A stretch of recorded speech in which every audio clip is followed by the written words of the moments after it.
Hi everyone, it's Kurt again, and here we go for another video on testing. And this time we're going to be looking at chapter 3. This video will cover part 1 of chapter 3. I'm going to cut it in half, and this chapter is called Designing Classroom Language Tests. So again, the focus is going to be on actual tests that you can use in your own classrooms in the future. And we're going to use the principles from the previous chapters and some of the ideas of communicative language teaching as well. All right, so let's jump right in. So we'll start with the learning objectives. Okay, this is for the entire chapter, so this will cover the next 2 videos. First is how to design your own classroom test. The second is to determine the purpose of your test, which is important. You should know why you're giving a test. The third is to clearly define the abilities to be assessed. So you're giving a test, what are you going to actually test? What student abilities? The next one is how to design your test specifications, or from here on in specs. Then the next one is how to design appropriate and varying test items, which can be very tricky. And then we're going to look at administering the test that you've designed. And then at the very end, how to create a sound rationale for your planned scoring, grading, and feedback. So the scoring part is really important. It has to match everything that you've done, or else all of the hard work you've done on making the test and giving the test, it might not give the results you want if the scoring, the feedback, it doesn't actually help the students in the way that you wanted. Okay. So here are the steps, and we're going to go through these one by one. And also what's really useful in this textbook by Brown is that they give 4 scenarios. So as you are reading your book and as you're following along in the videos, what you should be doing is considering all 4 of the scenarios. Now, I'm going to show 1 or 2 scenarios each time, but you still have to question it, and you have to ask yourself, are they doing it in those scenarios in a way that actually is beneficial to the students? Now, maybe you think so and maybe not, and that's up to you, but you should be critically looking at all of them as we go through the steps. Okay, so the first is to determine the purpose or usefulness of your test. It's possible that you don't even need a test at a certain point in time. Then you're going to state the constructs or the abilities that you're going to test. Then you need to write your specs, and then choose tasks and items and put them in some kind of order that makes sense. And then you're going to figure out how to help students excel while you're giving the test. So what's the actual procedures of administering the test, and how can you make sure that students get the best score that they possibly can? Remember, you're not trying to punish them, and you're not trying to make it hard for them. You made the test to test their real abilities. And so when you give it, you have to make sure that they can really show those abilities. And then, of course, develop a scoring or feedback system. Okay, so let's start with the 4 scenarios. The first scenario is a reading quiz. The students are intermediate level in secondary school, so that's pretty much the age that most of you will be teaching at. And what they had to do is read a 2-page short story for homework. And then when they come back to class, the teacher's giving them a pop quiz, which means they don't know they're getting a quiz, so they're not actually studying for it. And it's going to be in short answer form, so maybe a few sentences or paragraph type answers. And the teacher's not going to give any official scores because it is a pop quiz, and that's not really fair to students. But basically, the teacher wants to test the students' reading comprehension, and so they're not going to let the students prepare ahead of time. Just read it, come to school, and then answer the questions to see did they really understand. Okay, that's scenario 1. Scenario 2 is a grammar unit test. These are adult learners just like you in the USA. They've just completed a 3-week grammar focused course. And the purpose of this course is to reinforce the speaking and listening and the reading and writing courses that they've also completed or that they're also taking. So basically, the grammar is supposed to connect the skills that they're learning. This particular unit was on verbs, and by the curriculum, so this is not the teacher's choice, the test has to be 45 minutes long, and it needs to have 3 sections, including multiple choice, a close section, which means fill in the blank basically, and grammar editing section where they have to correct some mistakes, I believe. And then at the end, the teacher will score it and quickly return it back to the students in a day or two. Okay, scenario 3 is a midterm essay from a writing course at a university in Thailand. The students are considered advanced level, like you, working on essays of narration and description. The purpose of the test is to allow the students to demonstrate their abilities in the genres of narrative writing and descriptive writing. And the goal is to do that with few errors in grammar or rhetoric. So they need to have accurate and effective writing at the same time. It's a 90-minute test in class. The students are allowed to use their bilingual dictionaries. And in this particular school or this program, it's quality over quantity. So they want, it doesn't matter how much you write. I think there is a rule in here about how much they're allowed to write, but it's more about, effective writing. So the scoring will be like this. The teacher will read over the essays over a few days and then make comments but not give any scores. Afterwards, the students will have peer conferences and then they'll revise. And then at the end, when they submit it, or after they submit it, there'll be student-teacher conferences, individual ones, where the teacher can also give more feedback.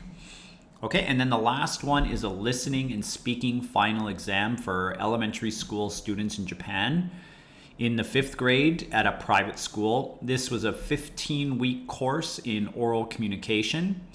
And these students, because they're only in the 5th grade, and I think in the textbook it said they didn't start until maybe grade 3. These students can comprehend simple English sentences. They can distinguish phonemic contrasts.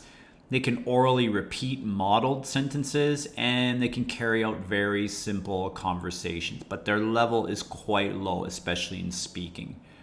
Now, according to the curriculum guidelines or rules, however you want to put it, they are to have a 20-minute listening section and then a 3-minute oral interview.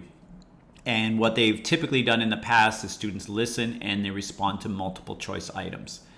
And then the only follow-up, because it is a final exam, is the students get their score. So they don't get feedback, they don't get any comments or anything like that. Okay, so here are the 4 scenarios that we're going to refer to. So as we're going through the video, when I talk about the different steps of designing a test, if I talk about scenario 2 and you can't remember what that is, it will be good to go back in the book and have a look again, what is scenario 2? And then you can question whether or not it's effective. Okay, so we'll start with step 1, which is to determine the purpose or the usefulness of the test. So here are some questions that you can ask yourself to really determine step 1. Is this test going to be useful and what's the purpose? So number 1, you should ask yourself, do you actually need a test right now? If so, why? What's the purpose? And then you should be asking yourself, what's the importance of the test relative to my course? How much is it worth? What do we need it for? Things like that. Okay, number 3, is the test expected to finalize a unit, a lesson, a period of time? So is it like a summative test where we're finding out whether they learn the content? 4, how does the test's importance compare to other student performance? Does it count for all the work? Does it count for some of the work? Will I use these results to make some conclusions based on the curriculum standards that should be met? So are they going to go on to another course? Does this test mean they pass? Things like that. Do I want my students to get beneficial washback? An important question. Will I use the results to adjust or plan my own teaching? So are you going to actually change something about your course or the way you teach based on the results? And the last one, how will the test impact my students and my own actions before and after the test? So are we going to have to review? Will this change the way we teach? Things like that. Okay, so looking at the impact. Okay, so for example, looking at the reading quiz scenario. So this reading quiz, remember, is they go home and read, and then it's a pop quiz. It's designed to be an instructional tool. That's the purpose. it's not very significant because it's not worth any grades. But it's not trivial because we're still assessing whether or not the students are able to understand the reading and also whether they did the reading. Now, this is a formative test which is meant to provide beneficial washback. So students are going to be able to read and then they're going to see if they can answer the question. So they're going to be allowed to assess their own strengths and weaknesses in reading comprehension. So this is like the very definition of beneficial washback, because they're going to go home and read, and then when they take the test, they're going to see, okay, so they're going to be able to evaluate their own abilities, and therefore they're getting something out of this test. And it's not worth a score. So actually, it's all about their learning. Okay, the next one so that's just one example. So what you should do after each step that I talk about is you should go back to the other 3 scenarios, and we might do this in class as well, and determine for each one, okay, so what is the purpose of the midterm essay exam? What is the purpose of the listening and speaking final exam? Okay, and then see if you can go through all those questions that I just listed on the previous pages. Okay, so step 2 then in designing a test is to define the abilities that you're actually going to assess. So here are some notes and suggestions. First of all, you need to carefully review what students should know based on the curriculum. So you have to go back to those objectives and look at the curriculum and what is it that students are able, what is it that students should be able to know and do? And then ask yourself, what are you trying to find out with your test? And what language abilities are you actually testing? You need to define the abilities you intend to assess. And the best way to do that is by going back and looking at your curriculum objectives.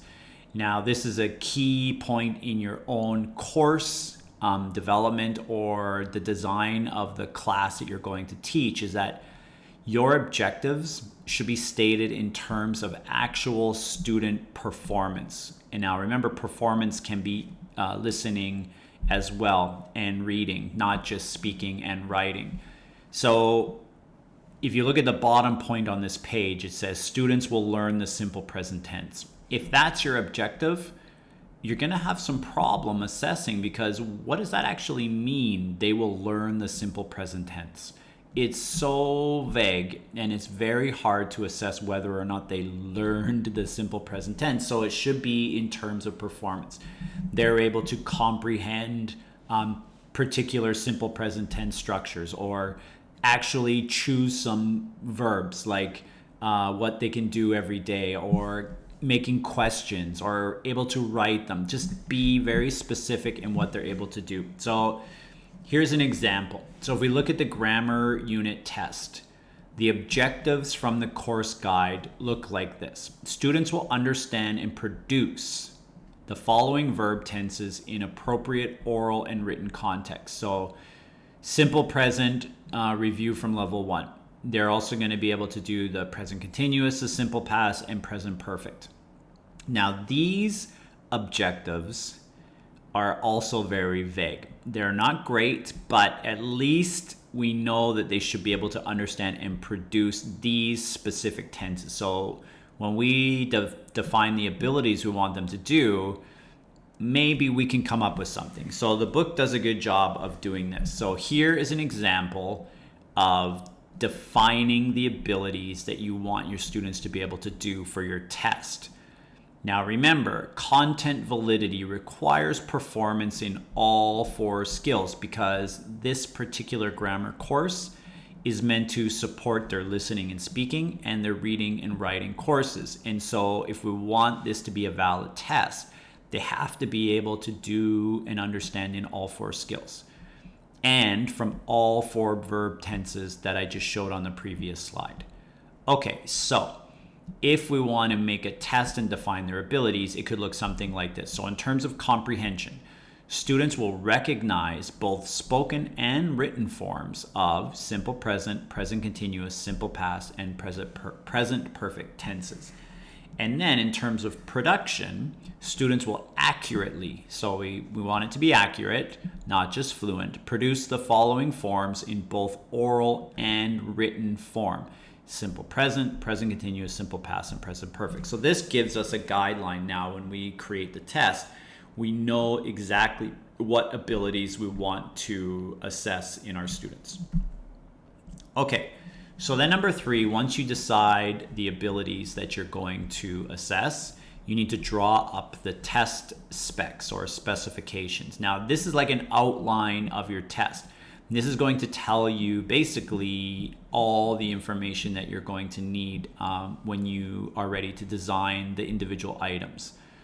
So first of all, your test should have a logical structure that follows a unit or lesson you're testing. And in fact, the more you teach and the more you follow textbooks, I know a lot of teachers will design their test in the same order as the book. Like if the book has vocabulary first, maybe you test vocabulary first. Or perhaps you need the vocabulary for the reading comprehension part, so maybe you test the vocabulary first. Just it has to be some kind of logical structure. Or maybe it's time-based. You put the easiest stuff first, the multiple choice. That way at the very end of the test, the students have the writing question, which will take the most amount of time, and so they can use the rest of the time to write that. Whatever way you design it, it should be done logically, not just haphazardly, stuff thrown all over the place. Okay, so your specific specifications could include the following. So you can see the list here on the screen. The skills or abilities to be tested. So we just determined those in the last step. And then a description of the content, the item types. So are you going to use multiple choice, fill in the blank, listening and repeating? What are the types going to be, or what are the tasks you're going to have the students do? Also, what are the skills that will be included? And then you should also write down your scoring procedures and how you're going to report the results back to the students. All of this should be decided before you start to actually write the test. Okay, this is your test specs. So for example, if we look at the grammar unit test. So first of all, you would make an outline of the test organization. So what's going to be first? And remember, in the grammar unit test, it's going to be both listening and speaking, right? And they need to be able to do the 4 different verb tenses. So how are you going to outline it? So for example, I'll give you a very basic example. If you've got a test that's got both listening on it, and then you've got maybe grammar, and then maybe some reading, in my opinion, you will always do the listening part first, because you want to make sure that all of the students are listening at the time of the listening section. So if you put the reading section first, and then you have the listening section second, you have to wait until everybody finishes the reading part, and then you start the listening part. Or you give them 5 minutes to read, but some students aren't done, and then you start the listening section. So they do that, and then they have to go back to the reading section. But all the time while they're doing the listening section, they're still thinking about those reading questions. So it makes it a lot more challenging for the students. So I will always do listening first, and then once the listening's done, then the students can move on at their own speed for the rest of the test. So this is an example of reasons why you will outline a test in a certain way. Okay, next would be a description of which of the skills will be tested, because you know what, you might not be able to test all of the skills in the time that you have, especially if it's like a midterm or something. So like for me, when I make a test like yours that you're gonna have, I will write down on a piece of paper all of the topics that we covered, and then I will start to decide which one I want to test and which ones I think may not be as relevant. Okay, then the next step will be a list of what type of tasks and test items will be used, and then how the students' answers will be scored and reported back to them. So the first 2 should be pretty straightforward. The organization, you do the best you can do. The second one, this should come right from your course objectives, so you shouldn't have to think too much. But the third one is tricky. So what type of items are you actually going to ask them to do? And then we start talking about those key principles: reliability and practicality. and the validity should be okay as long as you're testing the content, but the authenticity. So you have to think about, again, what is the purpose of your test? What kind of washback do you want? How much time do you have? And things like that. Also, if you're going to design multiple choice items, that also can be very tricky. So multiple choice items we're going to talk about in the second section, but just keep in the back of your mind, it's not so straightforward to just quickly make a group of multiple choice questions. And then, of course, how are you going to give it back to them? So if you use multiple choice, do you feel like that's going to give them beneficial washback? Or if I need to use multiple choice, then when I report back to them, how can I do it in a way that they actually learn something from their mistakes and they don't just circle the other answer to correct it? Okay. So another example is the midterm essay. So in this one, how you could plan it would be like this. So first of all, you need to make sure you provide clear directions. You need to write a prompt for either a narrative or a description essay. So this one's a little bit easier, right? Because you don't need to design a lot of items. It's just one or two items. I think maybe they just get one. Yeah, just one. So the prompt must be on a familiar topic that students will be able to write about. So of course you choose a topic that is familiar to them. You tell them how long they need to write. So minimum of 1, maximum of 2 pages. You make it clear, okay, they get 90 minutes to write, and the prompt that you give them should also include the scoring criteria. So make sure they know that the scoring is based on content organization, rhetorical discourse, and grammar mechanics. And then the final grade that you give them at the very end should also include those 4 subscores. So here's the specs, right? Here's the design. As I'm making my test, I need to remember to keep these things in mind.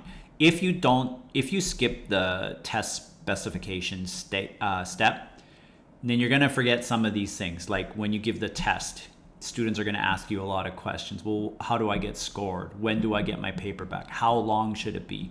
And so you want to really take care of all this stuff so that the students actually know everything and their anxiety levels will go down. They understand the instructions, and therefore maybe they can give their best performance. Okay, moving on to the next one, which is devising your test items. So first note that I want to give here is when you devise your test items, probably you'll need to revise them as you work through your test. If you do start to make revisions, like maybe you feel the points is not right, or this section should be worth more, don't forget to go back and make sure that everything you revised matches your original abilities to be tested, your test specs, and your points add up to 100. Just make sure as you make revisions, you continually go through the whole test together to make sure that everything matches your original intentions. Okay, so if we take a look at the midterm essay, as I mentioned before, it's much easier to design test items in this way because it's just based on the curriculum and evaluation criteria, and there's just one item involved. So for example, this is an item you could give for the midterm essay. Choose one of the following topics. Write an essay of about 3 paragraphs on the topic you've chosen. Assume that you're writing this to share with your classmates. So you can see in the prompt, it gives all the information that the students need. Choose one of the topics, and if I were you, I would bold these key points so that students don't miss them, because remember, they're quite anxious when they get their test, so you don't want them to miss key information. It says about 3 paragraphs. I might put a minimum number of words. Page length is not great because some students write a lot bigger than others unless they're typing it on the computer. And also tells who the audience is. This is important too, because if you write to the teacher or write to your classmates, it's a different group, right? Especially like if you're writing to me, I'm a lot older than your classmates, so what I like and what they like will be different. And it's important as an author, right, that you write to the audience. So you want to tell your students who they're writing to. So there are a couple choices for them there. Okay, and then it continues on. You have 90 minutes to complete your work. You may want to begin with a very quick first draft, an outline, or some free writing, and then write a final draft. So the prompt here is very detailed. It even shows the students, don't forget to pre-write and revise. And then for your final draft, do your best to write a legible, neat essay. And then it tells the students, however, you will have an opportunity to revise, rewrite, and correct this essay. So don't worry about a few words or phrases that may be crossed out. So basically telling the test taker, look, after this is over, this is not the end. You're going to revise. So it doesn't have to be perfect. And then down below, it shows the criteria for evaluation. So the prompt here for students is very detailed, all of the information that they need. Okay. So now let's look at designing items for the listening and speaking final exam. Remember, these are 5th grade students. And the first thing to realize is when you give a listening and speaking test, you also have to consider how you're going to test their, how you're going to give them the prompts. And what I mean by that is there's a few choices, right? So you can give the students the input for the test orally. So the student listens. So you can give your test directions orally. You can read some sentences for them orally. You can make the question oral. You can say a word, a pair of words, a monologue, a speech. And this is all for their listening, right? Pre-recorded conversation, interactive dialogue. There's so many different ways to give them the information. But there's also writing. So remember, when you give a listening or a speaking test, it's not just listening or speaking. They also need to read, right? For a speaking test, they also need to listen. For a listening test, they have to listen and they have to write and they have to read. There's a lot of things. So you actually should think about this when you're designing your items. Do I want my students to listen and read and circle? Do I want my students to listen and repeat back to me in speaking? Now that will test their speaking, but it's also test their listening, right? So it can get very, very complicated. Okay, so as I've got over here, the elicitation mode could also be written, right? So students can read the test directions. They can read a sentence, a question, a word, a set of words, a paragraph, an essay, an excerpt, a short story, or even a book. And then you can still test them orally. So you can have them read something and then speak. Okay, so the response mode as well, as I mentioned, could be orally or it could be written. So for oral responses, you can have them repeat, read aloud, yes, no questions, short response, describe something, role play, monologue, or interactive dialogue. But you can also have them respond in writing. So multiple choice options, fill in the blank, spell a word, define a term, short answer, essay, and on and on and on. So when you're thinking about designing these test items, you should also consider, okay, what's the input for the students? And then how are they going to respond? Obviously, some of them cannot go together. Like if it's a listening test, they can't just read and circle the answer. Obviously, there's no listening there, right? So of course, you have to remind yourself, what are the abilities that you're actually testing? So once you figure this out, then you can actually design your items. Now remember, when you're going to design your items, you have to think about the abilities that you're teaching and what are the course objectives. So for this listening and speaking final exam for the 5th graders, here are the course objectives for the students.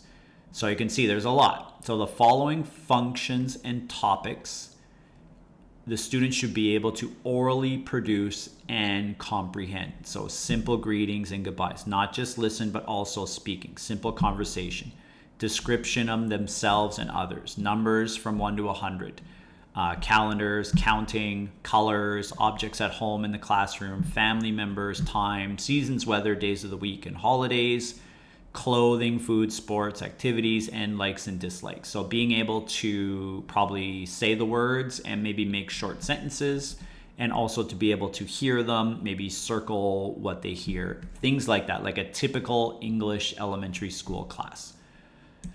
Okay, and then the sentences using the following grammatical forms. So this is the grammar part, okay?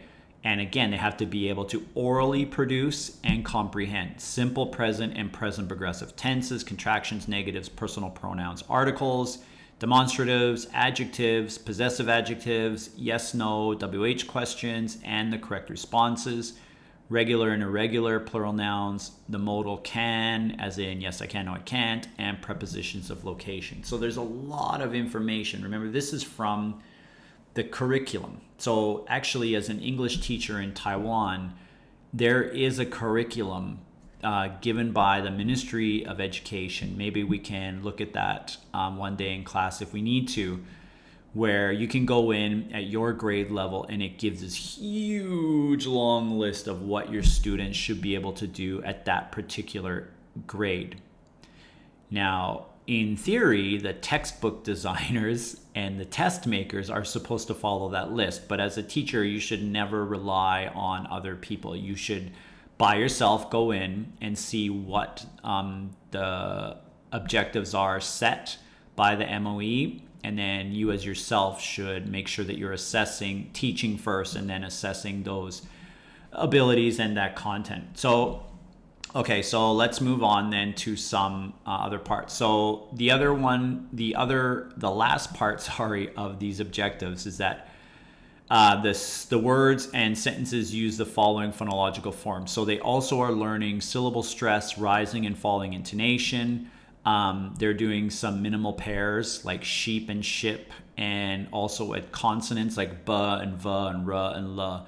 So at the phonological level, and this is more for pronunciation. Now, as they mentioned in the book, in grade 5, you won't really teach grammar too explicitly. I know that some teachers do, but you shouldn't, because at grade 5, cognitively, students are not really ready to learn grammar explicitly. And even though maybe they can learn the sentence pattern, they don't really get how it works or why it works. It's better to learn through practice at this age, more implicit learning. You can teach explicitly in junior or senior high school. It's better. So when you test it, you also cannot test it as if they learned explicitly. It doesn't work that way. You have to test it the way they learned it. Okay, so here's the test then. Here's an example. So remember, the test is supposed to be 20 minutes of listening and a 3-minute oral interview. So the students are used to using multiple choice, so you can use multiple choice items.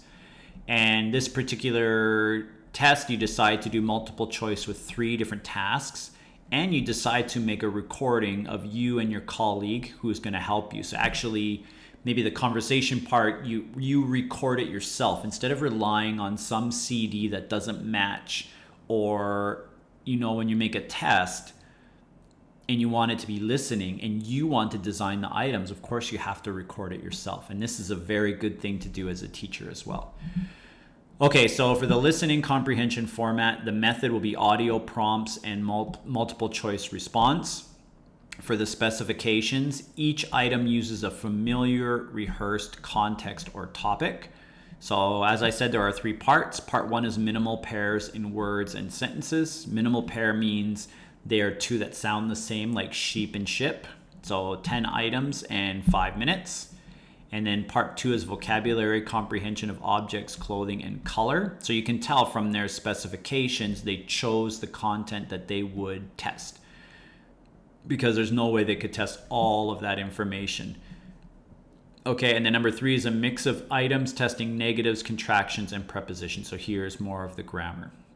Okay, so there are a total of 30 items, and the scoring is going to be how many out of 30. Very simple type test. Okay, and then the oral production section. So the questions are based on an accepted oral interview pattern, which we'll look at in another chapter. It's one-on-one interview. And one thing that they do, which is a very good idea, is the teacher begins and ends with non-scored items, which is a warm-up and a wind-down. If you just jump right in, some students will be so nervous that maybe they just can't produce, even though they have the ability. Okay, so this is the format, and then I'm going to show you the example that they gave in the book. So start with a warm-up. greet, set the child at ease. Then part B is level check questions. So identify objects, present progressive tense, adjectives. And then part C is more probing questions. So these are open-ended responses, which will have many different answers. So talk about a picture and ask the teacher a question. And then the last section is the wind down, where the teacher will provide comments and give the student reassurance. Okay, so here's what it looks like. Part A. Okay, so the teacher says everything that's not in parentheses. So, hi, Sally, how are you?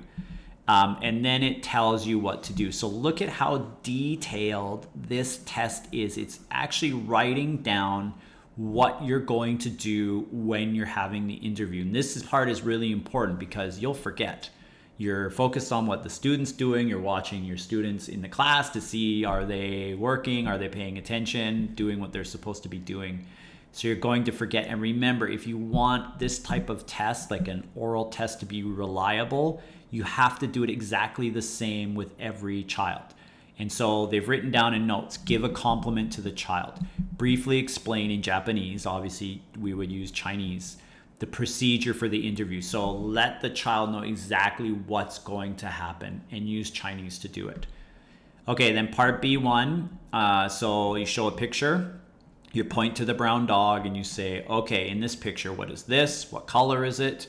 And then the next picture shows two dogs. Now there are two, and the child already knows they have to say dogs because they practiced that many times in class before. And then you repeat it with other different colored objects. And then part B2, you have a picture of a boy walking, and the teacher says, this is a picture of a boy. What is the boy doing? Okay, and then repeat it with other pictures with different actions. Okay, and then part B3, okay, what are these?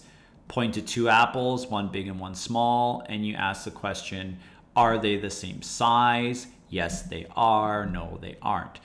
Again, these are all questions that have been practiced in class. If you want to test them on grammar, you cannot throw new items in there that they haven't practiced before, especially if you're testing them on the grammatical accuracy. Okay, part C1, then this one's a little bit different. So you show the child a picture of a family eating a meal at home. Okay, Sally, talk about this picture. And then whatever she or he can say, they will say.